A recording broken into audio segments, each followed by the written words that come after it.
방글라데시. 이야.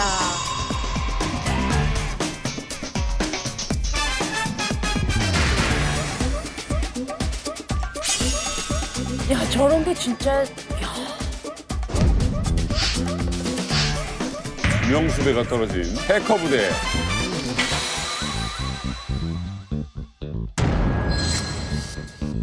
왜 남의 돈을 이렇게 훔치려고 그러지?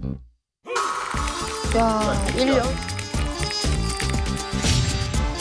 와, 대박이야. 저거 장난 아니다. 자, 5일 동안 1조 털기.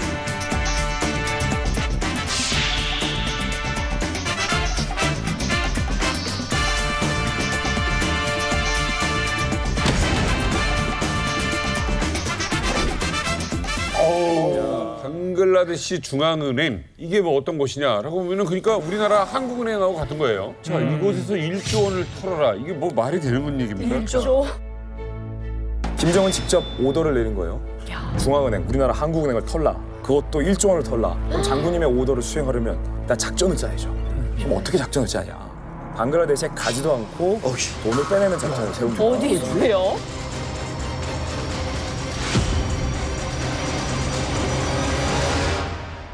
자, 일단 첫 번째 단계. 위장 취업을 하라. 그래서 위장 취업을 하려면 뭘 해야 됩니까? 이력서를 보냅니다. 네. 방글라데시 중앙은행 직원들의 이메일로 이력서를 보냅니다. 2015년 새해에 구직 메일이 띠링띠링 도착합니다. 안녕하세요. 저는 취업 준비생인데 귀사에 꼭 취직하고 싶습니다. 라면서 다운로드 링크까지 첨부해요. 나름 성실한 답변에 방글라데시 은행 직원이라면 종민 씨 어떻게 하겠어요? 일단은 것 뭐 같아. 확인을 해봐야죠. 당연히 봐야죠. 네, 왜냐면 당연히 궁금하니까. 궁금하게 만드는 후킹하는 내용들이 그 안에 있었던 거예요. 그래서 아무 의심 없이 다운로드 링크를 딱 네. 눌렀는데 설마. 너나? 알고 봤더니 이 이력서 이메일은 북한 해커들이 만든 가짜 이력서였습니다. 그럼 노출됐네. 가짜 구직서였어요. 자, 링크를 클릭하는 바람에 방글라데시 은행 컴퓨터가 스파이웨어가 걸려. 바이러스에 감염됐어요. 아이고. 결국에 북한 해커들이 이 바이러스를 통해서 방글라데시 중앙은행의 메인 시스템에 네. 서버에 무혈 입성을 합니다. 이야. 그 뒤로 대단하다. 진짜 무서워. 은밀하고 비밀스럽게 방글라데시 중앙은행에 일하는 모든 직원들이 하는 일을 투명하게 북한 해커들이 다 들여다봐요. 어머, 무려 이야. 방글라데시에 이 사람들은 가보지도 않은 채 말입니다. 그만. 그로부터 1년이나 시간이 이제 흘렀습니다. 그리고 북한에서는 무려 1년 동안 아주 참을성 있게 기다렸죠. 은행의 모든 정보들을 갖다 속속들이 알았거든요. 그 가운데서 이제 뭘 알아내냐면은 방글라데시 은행에서 1조 원에 달하는 돈을 뉴욕은행에다 보관해 놓은 거예요. 와. 본격적인 절도 행각은 2016년 2월 4일 목요일 밤 8시 36분이었습니다. 이 1조 원을 뉴욕은행에서 제3국의 은행으로 송금하는 성공을 해요. 더 중요한 게 뭐냐? 그걸 어떻게 이제 빼내냐? 이걸 또 파악을 했어요. 이게 이제 1년이 걸린 거예요. 자, 준비가 됐어요. All set, go. 다음 작전은 뭐였냐면 의외로 방글라데시 중앙은행에 있는 이쪽 프린터를 고장 내자. 진짜 너무 똑같아. 프린터. 프린터가 고장난 날이 언제냐면 2016년 2월 4일 목요일 저녁이에요. 그리고 다시 설명을 드리겠지만 중요해 이게. 왜냐면 방글라데시는 금, 토, 이틀이 휴일이에요. 일요일은 출근해요. 목요일 저녁에 고장이 났어요. 근데 당연히 직원들은 다 퇴근했겠지요. 금요일 금표니까. 고장이 난 것을 파악한 게 언제냐면 2016년 2월 5일 금요일 8시 45분 당직을 섰던 직원이 그걸 발견한 거예요. 당직을 섰던 주말에 이게 this printer is not working 해가지고 일단 꺼져 있잖아 지금요. 그래서 켰어요 아침에 딱 키니까 윙직해서 뭔가 종이가 하나가 나와. What is this? 해서 봤더니 약간이 아니라 엄청 충격적인 그 글이 적혀 있는 거예요. 글이요? 뭐예요? 지금 방글라데시 중앙은행이 미국 연방준비제도 이사회라고 해서 우리도 지금 한국은행이거든요. 근데 뉴욕은행 그 지점이죠. 거기에 이체를 해놨던 수십억 달러의 이 금액이 한꺼번에 인출하겠다라는 그 신고가 방글라데시 은행으로부터 들어왔다. 그 문서가 들어와 있는 거예요. 프린터로? 프린터로. 그러면 왜 이제 프린터를 썼냐? 방글라데시는 지금 아직까지도 이 전산 시스템을 그냥 전산으로 끝내는 게 아니라 이걸 다 종이 문서화해가지고 다 보관을 해야 되는 예. 그러면은 일단 이제 목요일 저녁에 만약 해킹해가지고 돈이 빠져나갔다고 하면은 만약 프린터가 정상 작동을 했다고 하면 지금 누군가 해커가 지금 인출을 시도하고 있다는 이 그렇지. 연락이 올 거 아니에요. 네네네. 그 시점에 맞춰가지고 딱 그 고장을 내놓은 거예요. 치밀하다. 이게 오히려 해커들한테는 조금 더 한 단계 더 고심하고 생각을 해봐야 될 문제가 돼버린 게 그냥 디지털로만 입출금 내역이 보관이 되면은 네. 해커가 그냥 그 수정하면 되거든요. 그렇지. 근데 이 프린터는 그냥 우리 사무실에 널려 있는 프린터가 아니라 보안이 되어 있는 방 안에 프린터가 한 대가 있는 거예요. 따로. 거기서 계속 고액의 입출금 내역이 계속 프린트가 되고 있는 거야. 그것까지 다. 여기서 정말 지금 이 해커들이 정말 머리를 잘 쓴 게 뭐냐면 정말 시차 계산 정확하게 했어요. 일단 목요일 저녁에 고장 냈어 프린터를. 그래서 지금 해커들이 지금 돈을 인출하고 있다는 사실을 방글라데시 중앙은행이 몰랐던 거예요. 뭔가 엄청나게 지금 돈이 빠져나가고 있다는 사실을 토요일 저녁에 안 거예요. 지금 잘 따라오셔야 돼요. 토요일 저녁에 방글라데시에서 파악을 했어. 그래서 뉴욕에 전화를 했어요. 어떻게 된 일이냐? 뉴욕은 토요일 아침이었어요. 시차. 휴일이니까. 아무도 전화를 안 받아. 근무 시간 외에 일 안 해 또. 그렇죠. 그래서 일요일 다시 전화를 걸었어요. 방글라데시에서 뉴욕에. 일요일 저녁은 또 뉴욕은 일요일 아침이에요. 또 전화를 안 받아. 그래서 결국에는 월요일까지 가가지고 3일을 그냥 날려버려요. 돈은 이미 넘어가 버려. 돈은 이미 다 빠져나가서. 이거 어떡해. 야.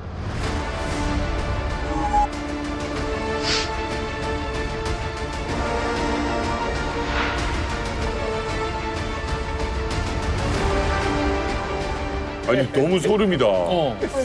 너무 소름이야. 그러니까 쉬는 날도 계산을 다 했다는 얘기잖아. 그러니까 그 맹점을 노린 거죠. 치밀해. 이제 치밀하지 진짜. 자, 무사히 1조를 훔치는 데 성공한 북한의 최정예 해커들. 이제 이 돈을 김정은의 비밀 금고에 넣는 일. 이게 중요한데요. 그러니까 송금과 세탁이 필요한 거죠. 결정적인 실수가 발생합니다. 예.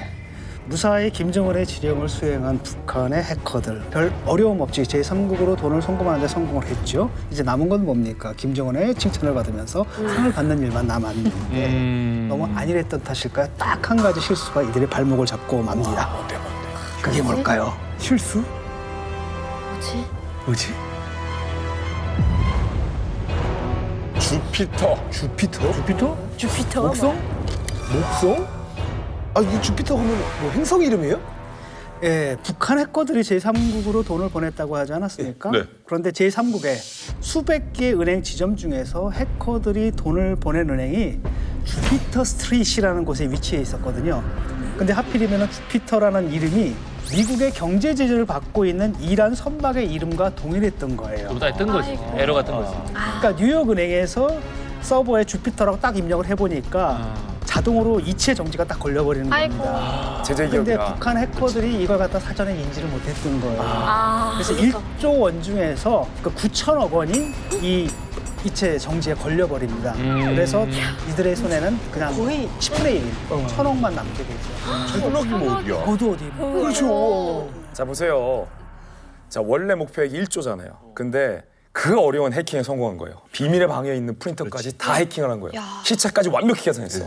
그런데 어수라기. 주피터라는 이란 선박이 제재를 받고 있는 줄 북한 해커들이 어떻게 알았겠어요? 그렇지. 목표했던 1조 중에서 90%가 묶입니다. 아이고. 10%니까 1,000억. 그것도 1,000억 정도만 이 사람들이 빼내는데 성공을 하는데, 그런데 북한 해커들의 실수가 여기서 끝난 게 아니었습니다. 왜? 또 있어요? 네, 북한 해커들이 이체하는 과정에서 하필 오타를 낸 거예요. 원래는 왜 그랬어? Foundation이라고 쳐야 돼요. F-O-U-N-D-A-T-I-O-N. 근데 Foundation이라고 치면 돼요. F-U-N-D-A-T-I-O-N. 이게 철저히 물이 좋았나 보다. 너무 깊었죠? 첫 번째 결정적 실수는 주피터란 걸 몰랐던 거. 두 번째는 영타를 잘못 친 거. 이걸 하필 알파벳 O를 빠뜨리는 바람에 겨우 건진 1,000억 원에서 또 200억을 날리고 맙니다. 근데 이런 건 되게 신기하다. 그럼 보세요. 김정은이 지시한 게 얼마였어요? 1조. 자, 이 중에서 주피터 잘못 쳐가지고 날린 거 얼마예요? 9천억. 자, 그러면 나머지 1천억 중에서 5 빼먹어가지고 얼마를 날렸어요? 200억. 200을 날렸죠. 그럼 나머지 얼마입니까? 800억. 800억. 1조를 생각했을 때 800억은 작은 돈이죠. 그래도 800억만 생각해 보세요. 와. 대단한 금액이죠. 해커들은 이 800억 원을 어떻게 하느냐? 현금으로 만드는 데 성공합니다. 야. 그리고 어디에 갔을까요? 놀랍게도 카지노로. 카지노?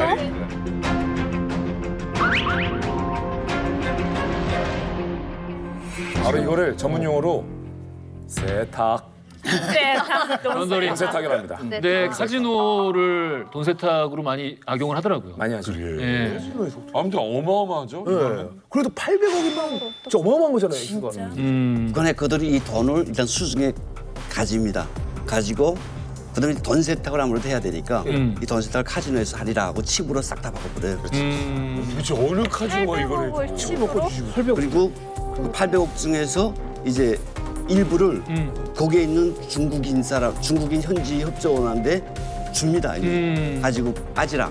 나머지는 칩으로 바꾸는데 이 방글라데시 당국이 야 얘들 돈 가지고 카지노로 빠졌다. 잡으러 갑니다. 근데 다 이미 정리하고 달아난 상태예요. 근데 마침 거기에 북한 국적을 가진 김용이라는 소위 공작원이 있어가지고 그 사람을 체포해서 나머지 돈을 회수했는데 그럼에도 불구하고 600억이 사라져 버렸죠. 결국 김정은한테 갔다는 소리죠. 어쨌든 성공했네. 어쨌든 성공했네. 500억. 다는 아니어도. 그거 어디야?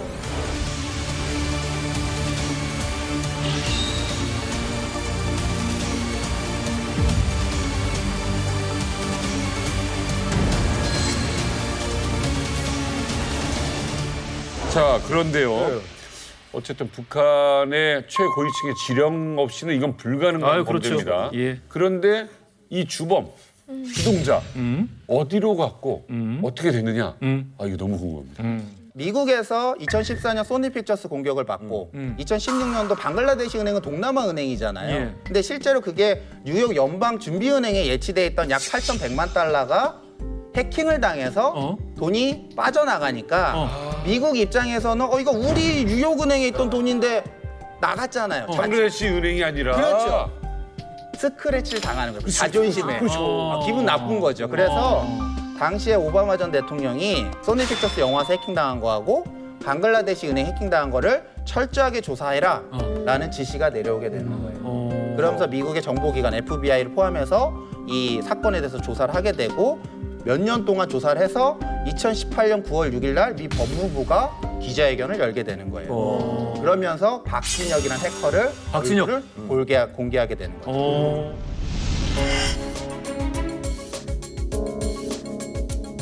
생겼네. 굉장히 잘생겼어요. 영화배우 같아. 이 사진은 어떻게 입수했냐면 그러니까 아니 이 사람이 사진을 남기고 다니지 않을 것 같은데. 그러니까 이제 미국의 정보기관이 수사기관이 이 해킹 사건을 추적하기 위해서 실제로 소니픽처스 해킹을 할 때 사용한 SNS, 이메일 주소를 다 압수수색을 하게 돼요. 제가 거기 일부 협조를 하게 되고요. 그러면서 이 당시에 북한에서는 조선 엑스포라는 일종의 IT 기업을 위장한 군인들이 다니는 IT 기업을 운영을 하고 있었는데 이제 거기에 이 친구가 소속이 돼 있었고 그러면서 외화벌이도 같이 하고 있는 거예요. 그러니까 낮에는 프로그래머로 활동하고 뭐 밤에는 해킹 작업을 하고 맞아요. 뭐 이런 식으로 투잡을 뛰는 거죠. 그러면서 이제 이 친구가 윗사람한테 이력서를 실제로 이 박진혁의 이력서를 다른 사람들한테 보내게 돼요. 그게 이제 미 정보기관에 노출이 돼서 이 사진과 이력서와 여권 사진 등이 공개가 되게 돼요. 그래요. 알겠습니다. 혹시 박진혁 이외에도 또 이렇게 미국이 수배하고 있는 사람이 있나요? 네, 일단 현재는 총 3명이고요. 예. 박진혁, 김일, 전창혁 이렇게 3명의 인물이 공개가 돼 있고 그럼 그 사람들 다 GOP인가요? 일단 3명 자체는 다 이 라자루스라는 그룹에 속해 돼 있고 그래서 이제 방글라데시 은행이나 소니픽처스 은행의 해킹의 배후로 일단 지목은 돼 있는 상태입니다. 박진혁에 대해서 혹시 미리 알고 있던 분들 계세요?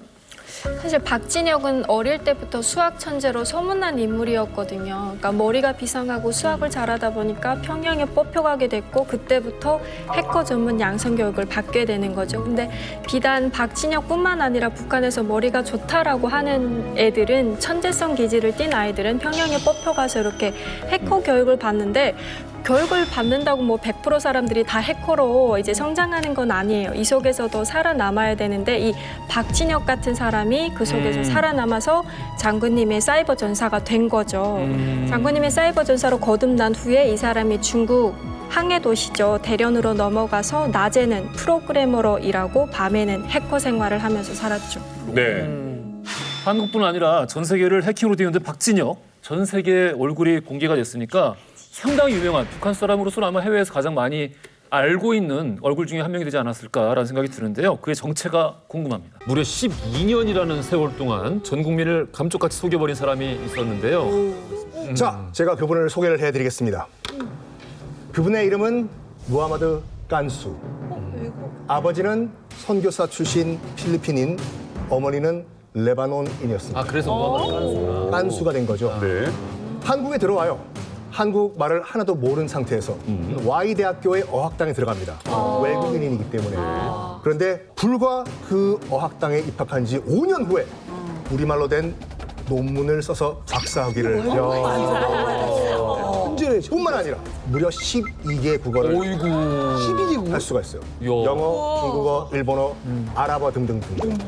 그리고 또 사립대학교의 사학과 교수로서 재직을 하셨는데 수강 신청만 하면은 매진이 돼버립니다.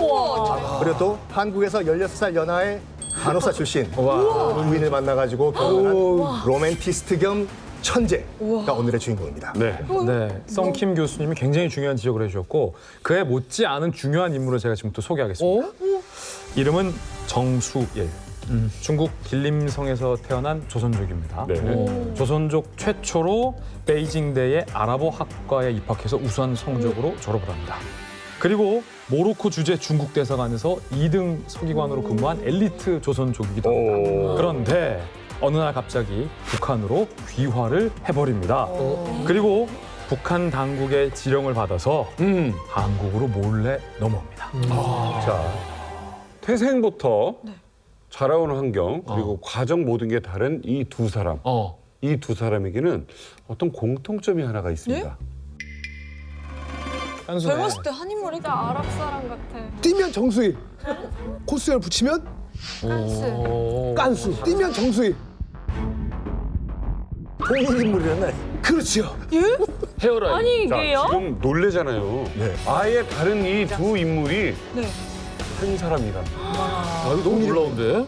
자, 이슬람 문화 한국 최고의 권위자이자 전문가면서 문명 교류사에 있어서 어떤 한 획을 그었다고 해도 모자람이 없는 깐수 교수가 간첩이라니 학교, 제자 그리고 학계에 큰 충격이었는데요. 당시 상황 보시겠습니다. 이게 있어요? 진짜가?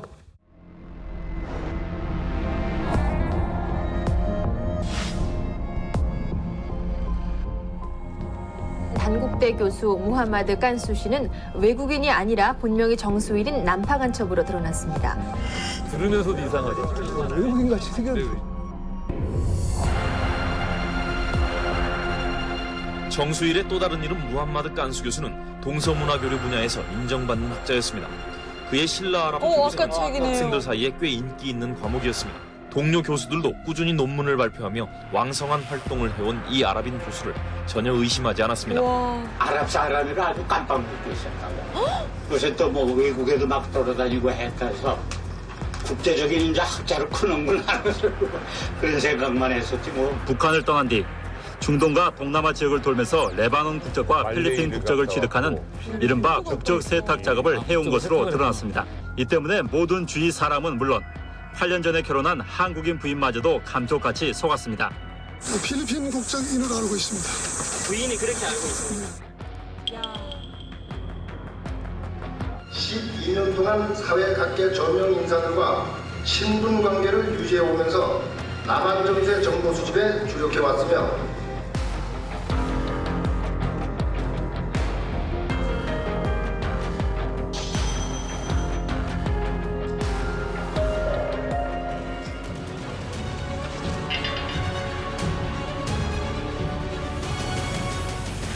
정수일 씨는 조선족 출신 중에서도 가장 뭔가 엘리트 취급을 받았던 그런 인재 중에 인재였고요. 그런 사람이 어떤 나의 조국은 중국이 아니라 조선이다라고 이제 당당히 소신을 밝히면서 1963년에 아내와 함께 북한으로 귀국을 하게 됩니다.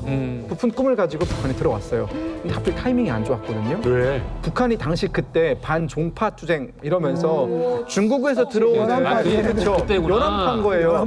밀어내고 이제 순종주의를 강조하던 때였어요. 그때가. 그러다 보니까 뭐 중국에서 뭐 이렇게 했다지만 너는 어차피 우리와 다른 계열, 다른 파니까 평양 외국어대학 아랍어과 교수로 재직을 하게 되죠. 또 그런 재직을 하는 도중에 1963년 김일성을 방문한 그런 아랍 대표단의 어떤 통역을 맡기도 했었어요. 김일성 통역은 어마어마한 거죠. 그렇죠. 1호 통역. 저기 지금 이집트의 나세르 대통령이에요. 저 이집트에서 대통령이 왼쪽에 나왔어. 김일성이네요. 또 당시는 북한에서 아랍어를 할 수 있는 사람이 그렇게 많지 않았기 때문에 이 깐수 씨야말로 당시 북한 내에서는 아랍어를 가장 잘하는 사람이었습니다. 그렇기 때문에 바로 이제 발탁이 됩니다. 이 아랍어과 교수가 어떻게 해서 간첩 일을 했을까? 이 정수일이 아랍어는 물론이고 외국 언어, 여러 가지 언어에 되게 능통했잖아요. 그리고 보시다시피 얼굴이 되게 이국적이에요. 이국적이다 보니까 중앙 그 조선 노동당 눈에 딱 띄게 된 것 같아요. 그리고 여기에 더 플러스 엄청난 인텔이잖아요, 이분이. 아랍어 교수로 재직하던 중에 간첩으로 발탁이 됐어요. 되고 나서 이 사람한테 4년 5개월 그 훈련을 시키고 이 사람을 한국에 보낸 거죠. 센스가 좋았다. 비운의 천재 정수일 그가 4년 5개월간의 혹독한 간첩 교육을 마친 뒤에 드디어 임무에 투입되는데요. 첫 번째 임무가 뭐였습니까? 정수일이 첫 번째 받은 임무는 레바논 국적을 취득할 것. 1979년 1월에 공작금 $10,000를 가지고 레바논에 도착해서 친북단체인 레바논 조선 친선협회 그리고 북한 대사관의 도움으로 어찌저찌 무하마드 깐수라는 실존하는 인물로 실존 인물이야. 중갑하는 데 성공을 합니다. 그러니까 그 레바논 어딘가에는 무하마드 깐수가 살고 있었지. 깐수가 있는 거지. 그 실존 인물로 이 정 씨가 바꾸는 거예요. 근데 여기서 그친 게 아니라 국적 세탁을 한 번 더 해야 안전하다는 판단했던 것 같아요. 아까 우리가 필리핀 여권 영상에서 봤잖아요. 말레이시아, 필리핀. 그렇죠. 결과적으로 필리핀 국적 세탁을 하는데 성공하는데 처음에 튀니지, 말레이시아, 호주, 파푸아 뉴기니까지 가요. 파푸아 뉴기니? 네, 인도네시아 등등을 다 문을 두드립니다. 우와. 신분 세탁을 하려고, 국적 세탁을 하려고. 근데 다 이제 실패로 끝나고 결국은 필리핀에서 가까스로 1983년 4월 필리핀의 국적을 취득한 후 필리핀 국적의 레바논인으로 한국에 들어오는데 성공하게 된 거죠. 보세요. 두 번 했네. 남한에 침투하기 위해서 지금 제가 말씀드린 것만 레바논 사람으로 그리고 필리핀 국적으로 2번 세탁을 했잖아요. 근데 그 이전부터 따지면 이 사람은 조선족이에요. 그런데 조선족에서 외교관을 하다가 평양으로 돌아와요. 평양에 교수를 하다가 다시 간첩을 발탁해요. 그러니까 총 4번의 신분이 바뀐 거예요. 국적이 와. 엄청나다 이건. 이 깐수 교수님이 도대체 이렇게 바쁘게 지냈는데 간첩 활동을 한 게 뭐 있던 거예요? 근데 이제 제가 보니까 깐수 교수가 잡지나 신문 기사들을 자기가 스크랩을 해서 보낸 거예요. 뭡니까? 그러니까 신상옥, 최은희의 최근 소재지 서울 판문점 검문소 및 방어벽 실태, K1A1 전차 생산, 군사 장비 도입 계획. 이거는 간첩 활동이야. 제목만 들으면은 다 어떤 정보에 관련된 것들인데 엄청난 거 아니에요? 다 신문 기사예요. 네, 맞아요. 아니고. 그래서 어쨌든 12년 만에 체포가 되긴 했는데 체포가 어떻게 된 건지 궁금하네요. 이거 누가 상상했지 이거? 이게 어떻게 이 무하마드 깐수 교수가 12년간 안 들키고 있다가 체포가 되었을까? 바로 팩스 때문에 검거가 됩니다. 팩스. 우리가 알고 있는 아니. 팩스?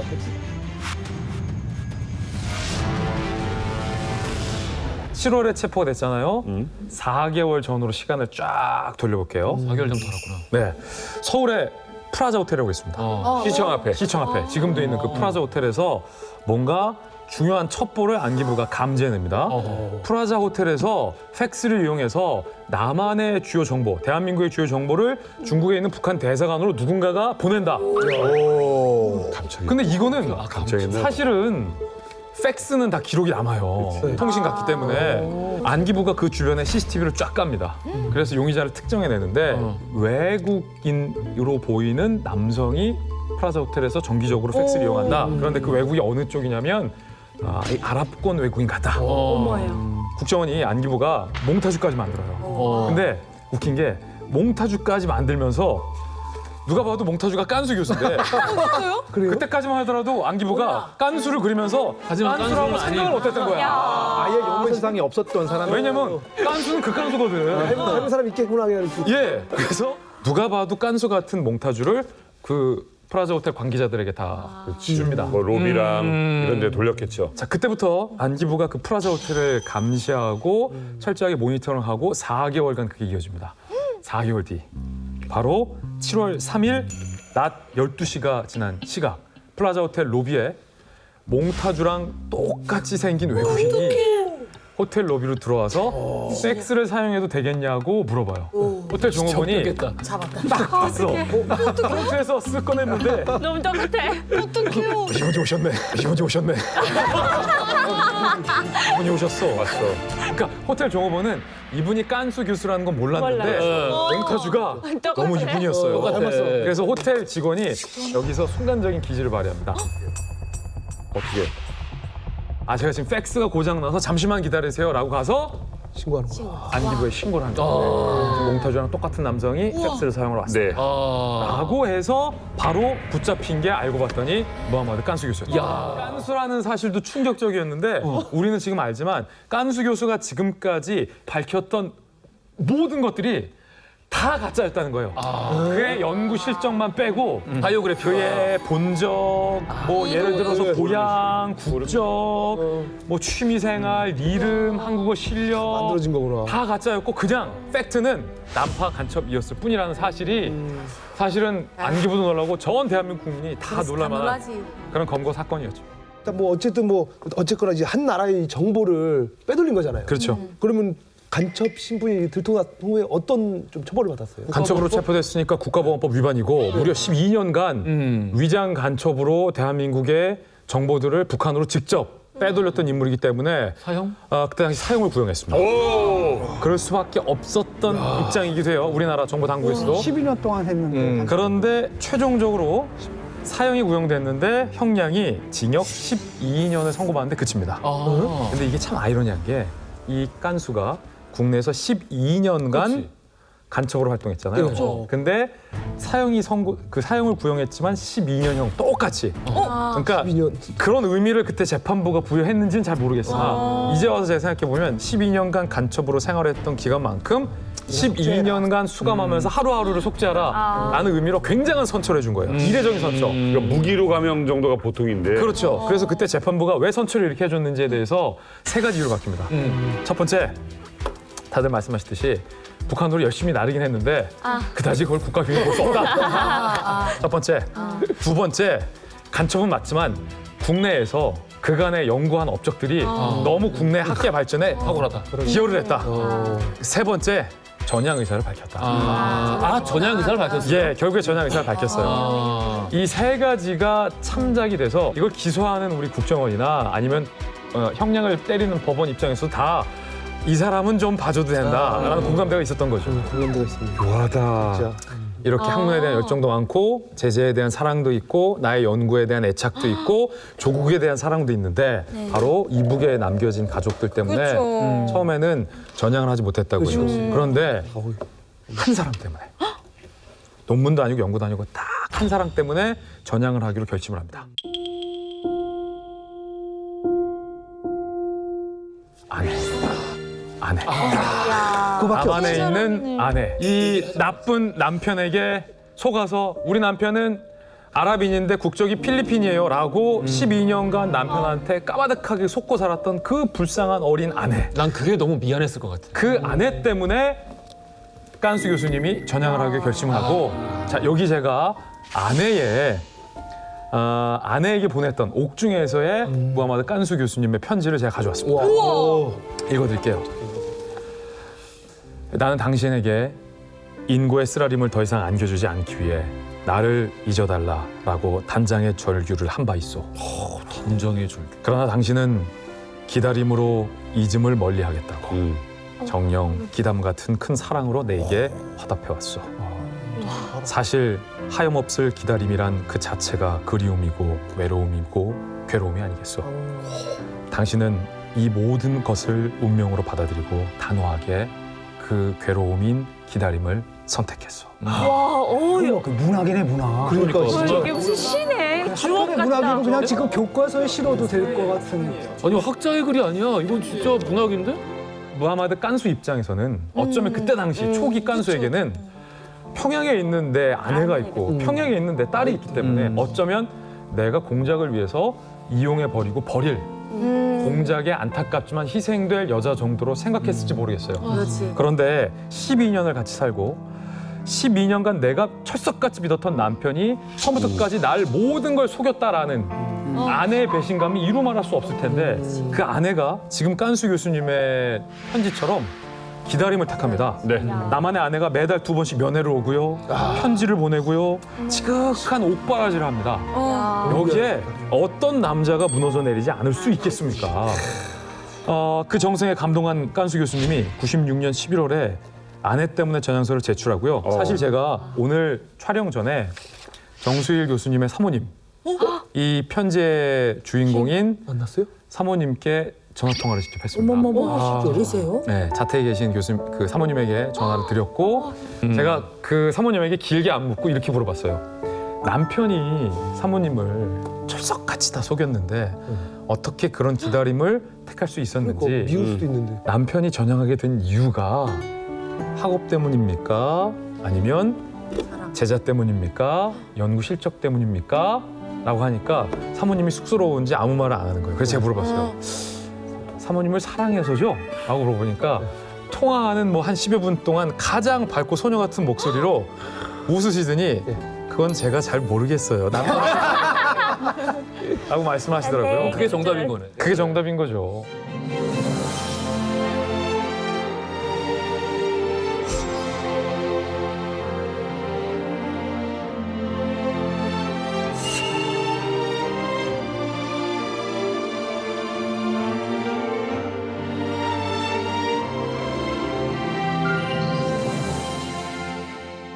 그냥 구석구석까지 알고 살아본 분.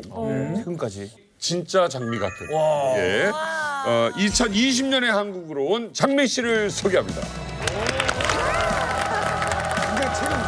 소개 좀 부탁드립니다. 네, 저는 2019년 11월에 탈북을 해서 2020년 1월에 대한민국에 온 장미입니다. 장미. 네, 만나서 너무 반갑습니다. 반갑습니다.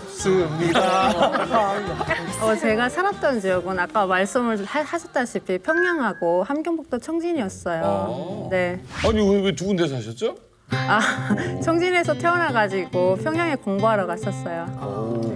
그렇다는 얘기는 굉장히 잘했다는 얘기인데. 저처럼 2019년에 탈북하신 분들은 먹고 살기 힘들어서 오신 분들보다는 먼저 간 가족을 찾거나 아니면 저처럼 자유를 찾아서 온 분들이 대부분이에요. 한류의 영향이 컸죠. 저기 네. 말씀하는 이 내용을 보면 네. 공부를 굉장히 많이 하신 분들. 맞습니다. 그지? 제가 그래서 장미 씨에 대해서 깜짝 놀랄 만한 정보를 제가 입수했습니다. 바로 북한의 카이스트. 북한의 카이스트? 리과대학 출신이십니다. 어디야?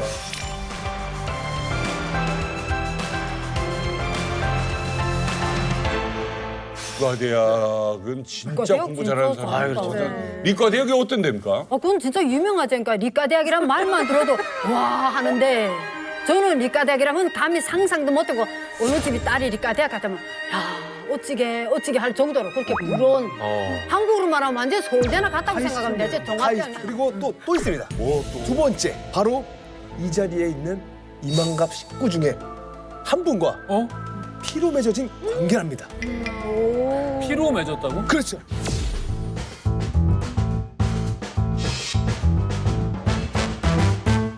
네. 장시성을 가진 저희 장혁 씨가 제 오빠입니다. 장미 씨, 그거 네. 좀 얘기 좀 해주세요. 그 어떻게 이렇게 당시 진짜 오빠가 죽고 못 살던 여자친구한테서 전화가 왔어요. 한국으로 올 의향이 없냐. 그러니까 한국 생활 제안한 거죠. 근데 오빠는 가족 문제도 있고 하니까 아버지가 2019년에 사망하셨어요. 그래서 저희 집에서는 솔직히 가장이에요. 네, 그러니까 내가 가장인데 어떻게 가족을 버리고 떠날 수 있겠냐. 그거는 도저히 용납할 수가 없다. 그리고 설사 내가 간다고 할지라도 남아있는 가족은 뭐가 되냐. 그래서 나는 갈 수가 없다라고 말을 했다는 거예요. 그래서 제가 그 말을 듣고 인생에 한 번 올까 말까 일생일대의 기회인데 이걸 날려버린 거예요. 저희 오빠가. 제 입장에서 못 참죠. 그래서 8개월을 설득했어요. 가자. 가야만 한다.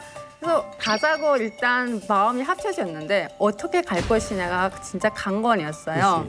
그래서 가족이 같이 가면 혹시 잡힐지라도 옥바라지 할 사람이 없잖아요. 오빠가. 그래서 그러면 우리 따로따로 가자. 엄마를 설득하기도 어려우니까 내가 일단 선발대로 먼저 가보고 이 길이 괜찮다 싶으면 전화를 줄게. 그러면 엄마를 설득해서 내가 같이 강을 넘어 라고 말하고 갔어요.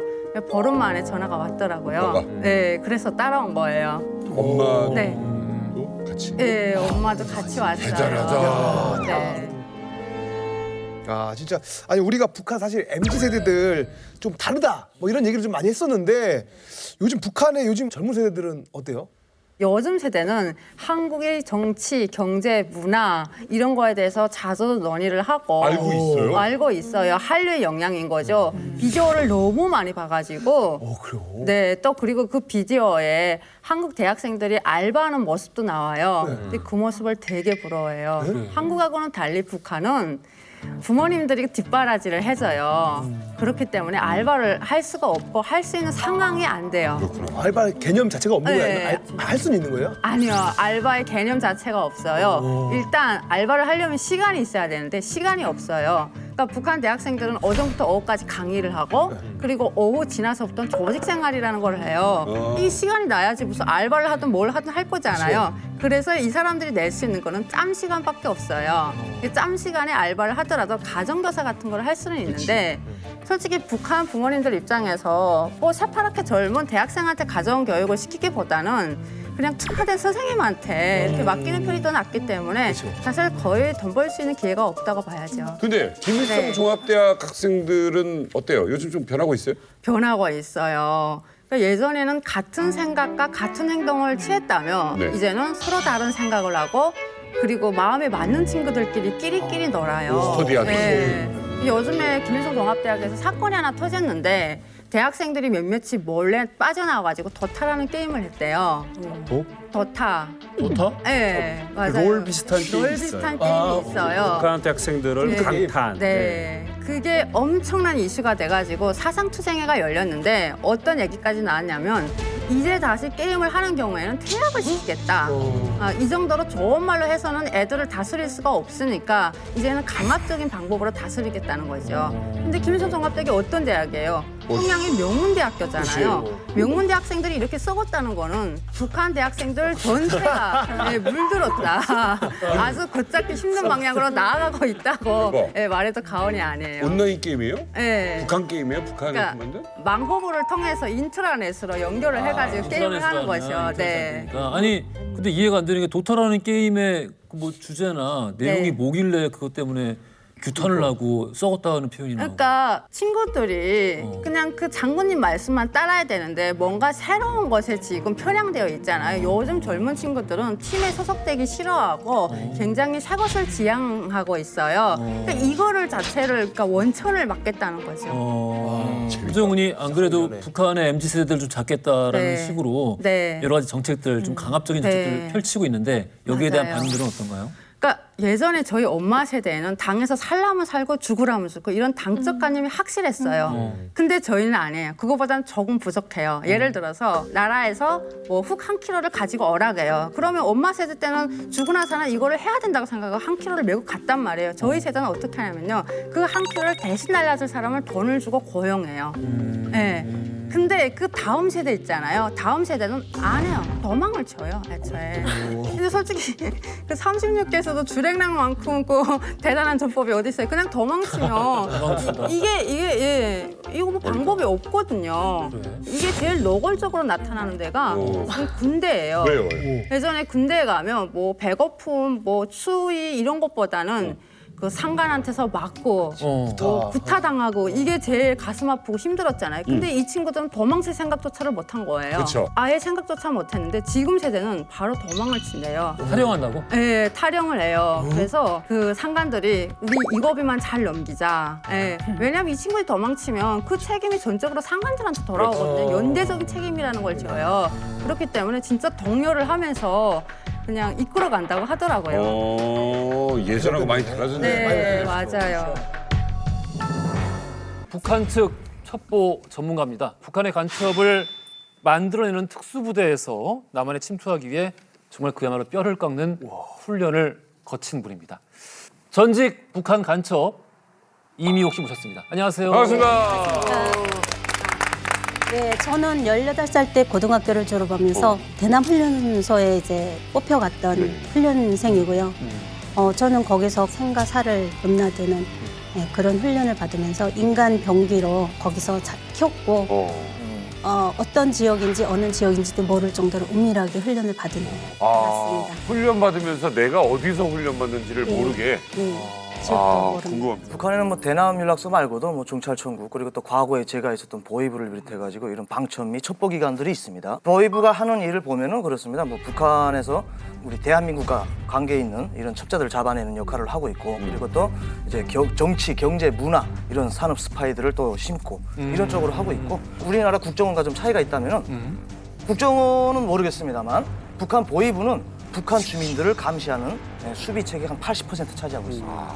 그리고 밖에 나가서 활동하는 사람은 한 20% 보시면 됩니다. 그리고 가장 중요한 건 또 우리나라에서 들어와 있는 탈북민들에 대한 정보 자료도 북한에서 많이 요구하고 있고 이런 것들을 보위부에서 주관적으로 진행을 하고 있다라고 볼 수가 있습니다. 북한에 이제 개괄적으로 말씀을 드리면 북한 내부 주민들을 감시하는 몫이 가장 큰 게 보위성, 이제 말하는 보위성이고요. 기본 메인은 정찰총국이라는 군에서 가지고 있는 정찰총국이 있고요. 당에서 가지고 있는 게 이제 통일전선부, 문화교류국 같은. 그러니까 당, 군, 그다음에 보위안전에서 세 가지 크게 부를 가지고 있는데, 그러니까 정찰총국이 대남 첩보를 하는 데서는 가장 큰 덩어리예요. 제가 정찰총국에 대해서 하나 말씀을 드리면 제가 평양에 있을 때 그 제2진료소라고 거기 입원했는데 이제 정찰국에 정찰총국 되기 전에 정찰국에 목란꽃 중대라는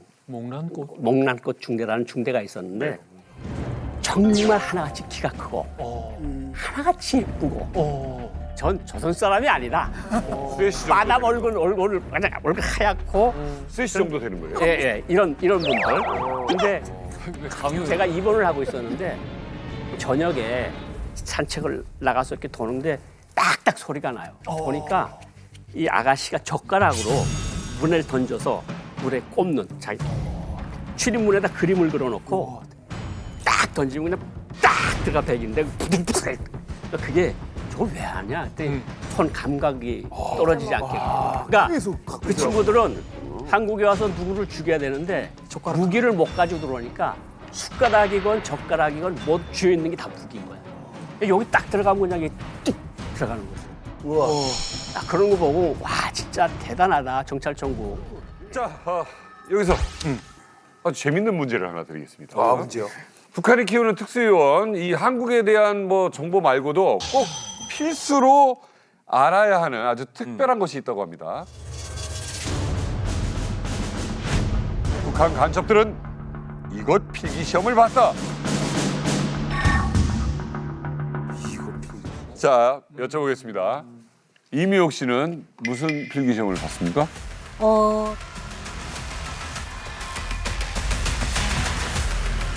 야동이 있어요. 야한 영상. 야동이 있어요. 야한 영상. 어덜트 비디오. 저희 북한에서는 성교육이 없어요. 근데 간첩 훈련 받는 여자들은 기본적으로 야동 교육을 합니다. 그걸 직접 본다고요? 네, 봐야 합니다. 그거를 전혀 모르기 때문에 다른 나라에 침투를 했을 때 그 잠자리에서 굉장히 이제 걸린대요? 그리고 여자들은 이제 뭐 애교부터 시작해서 배를 다 가르치지만 이게 잠자리를 기본적으로 알아야 그래요? 남자들은 안 가르쳐도 여자들은 무조건 이걸 가르칩니다. 네. 아니 그걸 어떻게 필기 시험으로 봐요? 이게 왜냐하면 저희가 이제 훈련을 하루 종일 하잖아요. 각종 훈련에 각종 교육을 많이 받습니다. 그러면 피곤이 막 몰려오거든요. 근데 야동 같은 경우에는 이제 교육장 들어가가지고 40분 동안 그 야동을 보게 하는데 들어가면 다 자요. 야동 자요? 너무 피곤하니까. 졸리니까. 근데 이게 자게 되면 나올 때 교관이 앞에서 무슨 내용이야 오늘 여자가 뭐 했어 어떻게 하는지 여자가 어떻게 해야 되는지 어떤 소리를 냈어 막 이런 얘기를 어떤 소리를 냈어? 네. 그것까지도 상세하게 보여요. 어느 나라 거 보여줘요? 대체로 이제 미국 포르노나 이제 유럽 거를 많이 보여줍니다. 진짜 맞는 얘기고요. 저희 대남 연락사에 저 아직도 기억나는데 여자분이 한 분 계셨어요. 근데 너무 예쁘게 생기셨었어요. 근데 이분이 중국에 나가서 어느 다방을 운영을 했는데 국가의 이제 중요한 간부들한테서 그런 정보들을 해서 북한에다 이제 넘겨가지고 북한에 들어오면 저희 연락소에서는 그분이 진짜 대선배 되시면서요. 남자들도 다 이렇게 인사하고 그런 사람들이 항상 하는 말이 여러 가지 방법은 있겠지만 여자는 무조건 애교라고. 애교에 안 녹는 남자가 없다고 항상. 그렇게 해서 정보도 빼내고 돈도 벌었다. 근데 지금 우리가 뭐 이제 미인 스파이계, 뭐 미인계 얘기를 하고 있는데 대표적인 우리 미인계 여성 스파이라고 하면 마타하리를 빼놓을 수가 없죠. 마타하리. 그러니까 원래 그 네덜란드 출신 여자였는데 근데 너무 찢어지게 가난한 거야. 돈을 벌 방법은 없는데 마침 그때 1차 세계대전이 터졌어요. 그래가지고 어찌어찌 해가지고 독일 측의 스파이가 돼가지고 이제 프랑스 장성들을 미인계를 이용을 한 거죠. 잠자리도 같이 하고. 독일 편이고. 독일 편이에요 지금요. 근데 프랑스 측에서 알아낸 거야. 얘가 독일 여자 스파이구나. 꼬셨어요. 우리 측 프랑스를 위해서 한번 일해달라. 그래서 넘어가서 이제 프랑스 측에 붙어서 또 독일에 또 스파이 짓을 한 거예요. 하다 보니까 이중 스파이가 된 거예요. 어떻게 이러다가 프랑스에 딱 걸려가지고 결국엔 프랑스 군에 의해서 총살을 당하는데 쿨하게 죽어요. 장병들이 총 쏘려고 겨누고 있지 않습니까? 웃으면서 그 너무 무겁지 않아요? 빨리 쏘세요. 어머. 그리고 생을 마감해요. 그래요. 우리 같은 경우에 이제 북한의 마타하리라고 불리는 사건도 있었습니다. 그 유명한 이제 김수임 사건이죠. 김수임? 그게 뭐예요? 김수임이란 여성은 이제 이화여전 출신이고 영어를 잘했거든요. 그래서 미 군정 당시에 미군 장교하고 헌병사령관과 같이 동거를 해요. 그러면서 이제 미군의 여러 가지 정보들을 빼서 북에 넘겼다는 혐의로 체포돼가지고 이제 6.25 발발 직전에 이제 사형당하죠. 근데 참 안타까운 게 뭐냐? 사실 마타하리도 이게 진짜 간첩이었는지에 대해서 맞아요. 말이 많거든요. 근데 김수임도 진짜 간첩이었는지 거기에 대해서 말이 많습니다.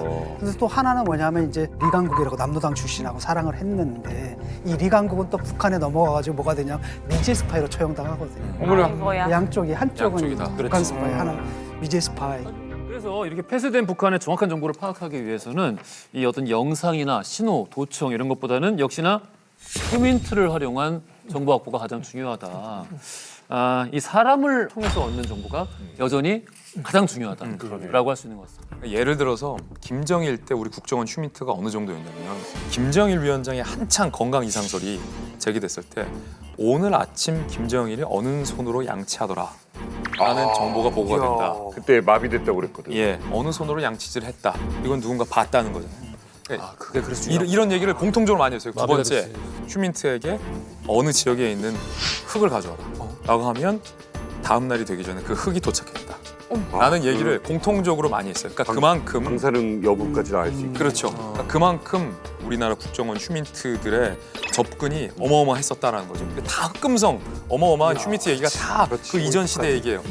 그리고 요즘은 이제 2020년에 세계를 떠들썩하게 했던 뉴스가 있었어요. 김정은이 20일간 행방을 감춘 거예요. 그래서 CNN의 한 기자가 김정은 사망설까지 터뜨리고 우리나라 국회의원 이분 출신의 모 국회의원은 김정은 사망했다. 너무 단언하셔가지고 네, 단언을 해서 근데 그도 그렇게 20일 동안 북한에서 잠잠했거든요. 근데 그때 당시 우리 국정원이 정부가 정부를 믿어달라 아무 일 없다라는 얘기를 계속했어요. 맞아요. 확신을 해서 그거는 휴민트가 보고 갖고 온 정보가 아니었다라고요. 제가 나중에 들어보니까. 어디서 한 거예요? 크게 두 가지인데 첫 번째는 미국의 인공위성으로 김정은 전용 열차가 어디로 가지 않고 한 곳에 계속해서 체류하고 있었던 것을 봤고 김정은의 별장이랄지 김정은을 호위하고 있는 사람들의 인원 이동 현황을 다 위성으로 보고 있었던 거예요. 그 두 번째는 아까 777 얘기도 했는데 실제로 김정일이 사망했을 때 평양의 통신량이 지도로 표현하자면 시뻘갰어요. 통신 양보하는 거. 네. 그리고 북한이 중대 발표하겠다고 했거든요. 그때 우리 국정 알고 있었어요. 아, 김정일 죽었군. 근데 그때 2020년대 김정은 사망설 볼 때는 평온하고 잠잠했어요. 그렇게 요즘은 합니다.